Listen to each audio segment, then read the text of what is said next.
काल होता women's day आणि मला 1.5 KGची चॉकलेट ट्रफल फ्लेवरची ऑर्डर होती.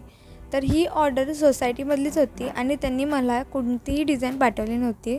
डिझाईन ही माझ्या मनानेच करायची होती. तर मी ठरवलं होतं की डिझाईन ही ॲट्रॅक्टिव्हच असली पाहिजे. त्यानंतर मी बेस रेडी करून घेतले आणि मी गनाश नेहमी आदल्या दिवशीच रेडी करते, जेणेकरून गनाश प्रॉपरली सेट होतं. आणि त्यानंतर मी हे केकला क्रम कोटिंग करून ठेवलं 4 ते 5 तास. नंतर साईडनी कवरिंगसाठी मी अशी ट्रिक यूज करते. तुम्ही कशी यूज करता मला नक्की सांगा.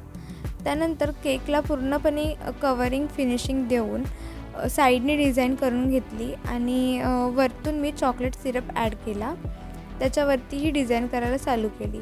सुरुवातीला ती डिझाईन सरकत होती, कारण ते चॉकलेट सिरप पूर्णपणे ओलं होतं. नंतर थोड्या वेळाने ती प्रॉपरली सेट झाली आणि मी वरती हॅपी वुमन्स डे लिहून माझा केक रेडी झाला. तर कशी वाटली